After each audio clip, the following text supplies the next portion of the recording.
Hi friends. Are Narayanamurthy గారు people star. ప్రజల కోసం పోరాటాల మీద, ఉద్యమాల మీద సినిమాలు తీసే మహానుభావుడైన. ఎప్పుడో ఎర్ర సైన్యం దగ్గర నుంచి దండోర వరకు ఆయన సినిమాలు బాగానే ఆడాయి. ఆ తర్వాత ఒక్కొక్కటి ఫెయిల్ అవుతూ వస్తున్నాయి. జనాల్లో మార్పు వచ్చింది, సినిమా తీయడంలో మార్పు వచ్చింది, టెక్నాలజీలో మార్పు వచ్చింది. కానీ ఆయన మాత్రం అవే కాన్సెప్ట్లతో, అవే పోరాటాల మీద సినిమాలు తీస్తూ వస్తున్నారు. సినిమా అనేది వ్యాపారం. ఆ వ్యాపారం ప్రేక్షకుడు సినిమాకి వచ్చి డబ్బులు ఇస్తేనే నిర్మాత నిలబడతాడు. లేకపోతే ఆ నిర్మాత తీసిన సినిమాని ఎవరో కొనరు కూడా. ఇది మాత్రం ఇప్పటికీ ఆర్ నారాయణమూర్తి గారు అర్థం చేసుకోలేకపోతున్నారు. దాన్ని బిజినెస్లా చూడలేకపోతున్నారు. ఎందుకంటే ఆయన సినిమాని కళగానే చూస్తూ ఉండిపోయారు. ఆయన ఈ మధ్య తీసిన చాలా సినిమాలన్నీ దారుణంగా ఫెయిల్ అయ్యాయి. ఈ సినిమా ఎలా ఉందో ఇప్పుడు చూద్దాం. University paper leak. ఈ సినిమా మొత్తం తెలుగు భాష గురించి పోరాటమా, ఇంగ్లీష్ మీడియం విద్య ఆవశ్యకతను తెలిపే సినిమానా?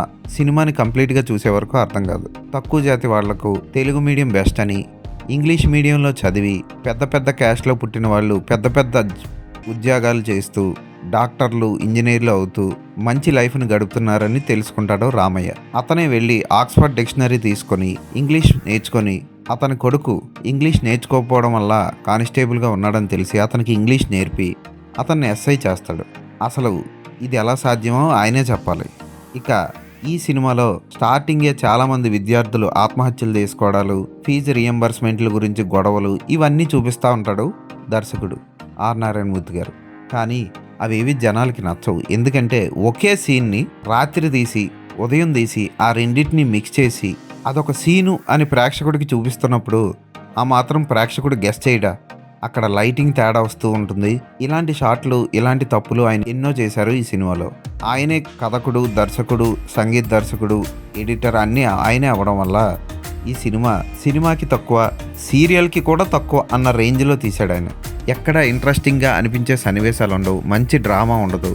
ఉదాహరణకి ఆర్ నారాయణమూర్తి 2 పాత్రలు పోషించారు ఈ సినిమాలో తండ్రి కొడుకులుగా. ఒకటి రామయ్య, ఒకటి అర్జున్.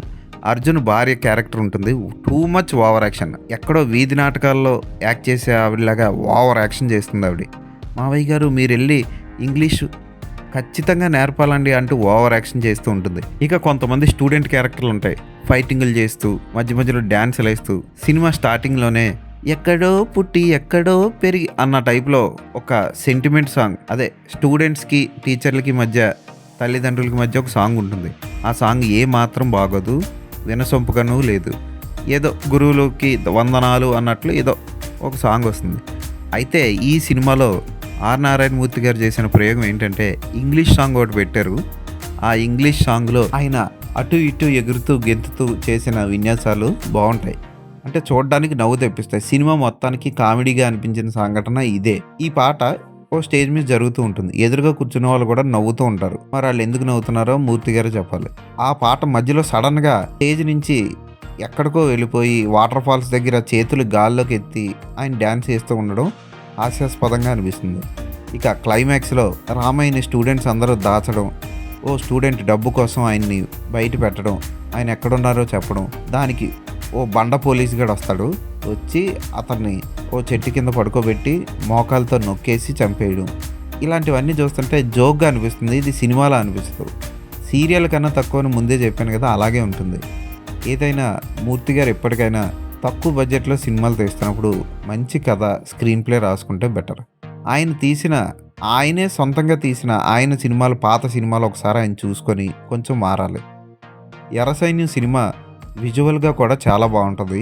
ఆ ఫోటోగ్రఫీ కానీ, ఆ పాటలు కానీ, వందే మాత్రం శ్రీనివాస్ గారు ఆయన కూడా ఖాళీగా ఉన్నారు, ఆయన యూజ్ చేసుకోవచ్చు కదా. ఒక మంచి ఆర్కెస్ట్రా ఉంటుంది, ఒక మంచి ట్యూన్ ఉంటుంది. ఆ ట్యూన్స్ ఉన్నాయి ఈ సినిమాలో. పాటల ట్యూన్స్ బోర్ కొట్టిస్తాయి. అసలే ఉద్యమాలు, పోరాటాలు వాటి మీద జనాలకి ఇంట్రెస్ట్ ఉండదు. హీరోయిన్ ఎక్స్పోజింగ్ మీదో, హీరో గాల్లో ఎగిరి తన్నే ఫైట్ల మీదో, హాలీవుడ్లో జరిగే గ్రాఫిక్ సినిమాల మీదో, ఇలాంటి వాటి మీద ఇంట్రెస్ట్ చూపిస్తున్నారు. ఇప్పుడు ఇలాంటి సబ్జెక్ట్తో సినిమా తీయాలన్నప్పుడు ఈయన మరింత టెక్నికల్గా, రిచ్గా తీయాలి. తక్కువ బడ్జెట్ అనే పేరుతో ఇలాంటి నాసిరకం ప్రొడక్ట్స్ ఇప్పుడు రిలీజ్ చేస్తే వర్కౌట్ అవ్వదు. ఈ సినిమా అందుకే థియేటర్లో కూడా సరిగ్గా ఆడలేదు. హాస్యాస్పదం ఏంటంటే ఈ సినిమాకి సరైన పోస్టర్లు కూడా లేవు. ఈ సినిమా రిలీజ్ అయిన సమయంలో పోస్టర్ డిజైన్ కృష్ణా డిజిటల్స్ అని వేశారు సినిమా టైటిల్స్లో. కానీ ఎక్కడ సరైన పోస్టర్లు కూడా లేవు ఈ సినిమాకి. అంతెందుకు ఈయనే ప్రెస్ మీట్ పెట్టినప్పుడు ఒక కార్డ్బోర్డ్ షీట్ మీద పెన్తో సినిమా పేరు రాసి బయట పెట్టారు, ప్రెస్ ముందు చూపించారు. మూర్తి గారు ఉన్న డబ్బులు వేస్ట్ చేసుకోకుండా అవి దాచుకొని తన జీవితాన్ని హాయిగా గడపడం బెస్ట్. ఇలాంటి సినిమాలు తీయడం వల్ల ఆయనకి నష్టాలే వస్తాయి. మంచి కాన్సెప్ట్, మంచి ఉద్దేశం అయినా సరే దాన్ని చెప్పే విధానం బాగోలేదు. ఒక్కసారి ఆయన మళ్ళీ ఇంకొకసారి ఇలాంటి సినిమాలు తీసి జనం మీద కుదిలే ముందు ఆలోచించుకోవాలి. ప్రేక్షకులు థియేటర్లో ఈ సినిమాని ఆహాలో రిలీజ్ చేశారు, బతికిపోయాం. థియేటర్లో చూసుంటేనా చచ్చిపోదు. ఎందుకంటే ప్రతి scene too much lag, over drama, over action. Drama కూడా కాదు, ఓవర్ యాక్షన్. మూర్తి గారు 2 పాత్రలో పర్వాలేదు అనిపించేలా నటించారు అంతే. ఇక విలన్గా నటించిన వ్యక్తి అయితే టూ మచ్ ఓవర్ యాక్షన్ చేశాడు, కానీ పర్వాలేదు. వీళ్ళిద్దరే సినిమా మొత్తంలో ఆకట్టుకుంటారు. పోలీస్ ఆఫీసర్ ఉంటాడు ఒక బండోడు, ఆడే విలను. వాళ్ళ కొడుక్కి సీట్ వచ్చిందని పార్టీలో ఇస్తాడు. ఆ పార్టీ ఏం కాదు, పెళ్ళిళ్ళకి వేసే బెంచీలు వేసుకొని దాని మీద 2 గిన్నెల నిండా పలావ్ పెట్టుకొని తింటూ ఉంటారు, అదే పార్టీ. ఇక ఈ సినిమాలో మరో చెప్పుకోదగిన విషయం ఏంటంటే ఆర్ నారాయణమూర్తి గారు ఎంత నిర్లక్ష్యంగా తీశారు అని చెప్పడానికి నేను ఒక సీన్ చెప్తా. ఈ సినిమాలో చూపించిన విద్యా సంస్థ పేరు వేరుంటుంది, కానీ ఆ విద్యా సంస్థ ర్యాంకులు సాధించింది అని చూపిస్తూ యాడ్లు చూపిస్తూ ఉంటారు. ఆ యాడ్లు చూపిస్తున్నప్పుడు నారాయణ స్కూల్కి సంబంధించిన యాడ్లు వస్తూ ఉంటాయి పేపర్లో. అవి చూసి నేను ఆశ్చర్యపోయాను. డైరెక్ట్గా నారాయణ స్కూల్ని ఈయన టార్గెట్ చేశాడా, లేదా ఆ మాత్రం డిజైన్ కూడా వేసి ప్రింట్ వేయించలేక ఏదో ఒక పేపర్ని తీసుకొచ్చి అక్కడ పెట్టేశారా నాకు అర్థం కాదు. పాపం ఆ సంస్థకు కూడా బ్యాడ్ నేమ్ వస్తుంది ఇలాంటి సినిమాల్లో ఆ సంస్థ పేరుని డైరెక్ట్గా ఉపయోగిస్తే.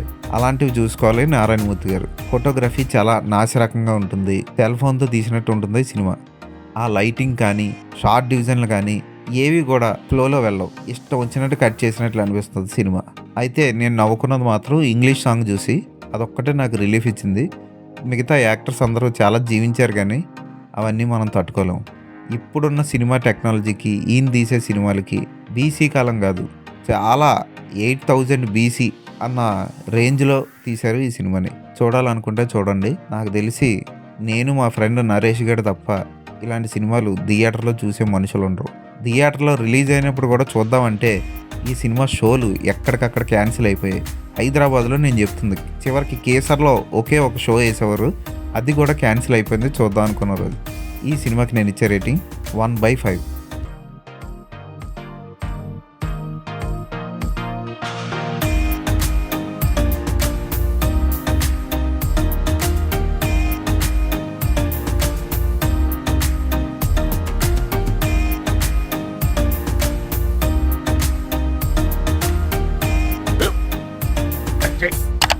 స్కూల్ బెంచ్ లో ఎంత గట్టిగా ఉందరా? కొట్రా, కొట్టు, పర్లేదు, కొట్టు. అబ్బా చేయి నొప్పి పెట్టేసింది బాబాయ్. ఆ, నీకు నొప్పి ఏంటి నువ్వు కొడతావా? కమాన్ బీట్ మీ యార్. వద్దు బాబాయ్. వాణ్ణి నేను కొట్టడం లేదమ్మా, వాణ్ణే నన్ను కొట్టమంటున్నాను. ఆ. నువ్వేం కంగారు పడక్కర్లేదు. అడుగుతావేంటి?